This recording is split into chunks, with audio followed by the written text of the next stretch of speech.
Viewers আপনি খান এইটো ভিডিওতে চাব পাৰে আছে লীনা চপিকে তাহান পুলিচ খান পৰা নাগালেণ্ডত লৈ আহিব কাৰণে তাহান টিম খান এতিয়া যাই কিনে পৌঁছিছে আৰু এতিয়া লীনা চপিকে তাহান নাগালেণ্ড পুলিচ টিম খান পৰা লৈ কিনে আহি আছে তাহান অন দ্য ৱে আছে এইটো ফুটেজটো বাৰ পৰা ক্লিয়াৰ কৰা চাব পাৰে আছে কি নাগালেণ্ড পুলিচ টিম খান ওমেন পুলিচ সেল খান পৰা তাহান লৈ কিনে আহি আছে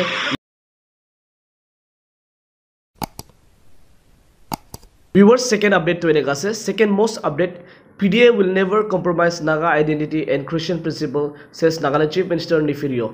So, Chief Minister Nagaland Nifirio la PDA will never compromise Naga identity or Christian identity. They compromise Nakaro Kase. Kohima, the People Democratic Alliance PDA will never compromise Naga identity and Christian principle, said Nagaland Chief Minister Nifirio on Monday. Addressing the PDA coordination meeting on Kohima, Rio said that the state government is alliance with the National Democratic Alliance (NDA), keeping in mind the unresolved Naga political issue and the fact that Nagaland is a source of grant state which is dependent on the center. He said that the Nagaland is lucky to be in the first phase of the Lok Sabha poll and urged the electorate to vote for PDA consciousness candidate Ms. Dr. Chumben Muri, who he said is the right contender.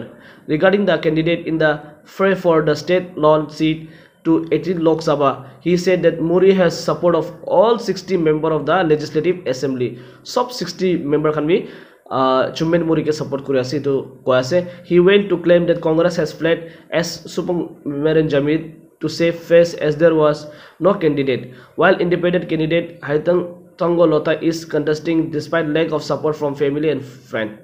So ito ekta dangor statement ko ase ami khanla Chief Minister pora independent candidate H Tongo Lota ke tai ko ase ki family aro friend khan support bi nai lack support ase holi bi tai contest kura ase kona ito ekta update janibo pare ase to ito short update apni ke janai di ase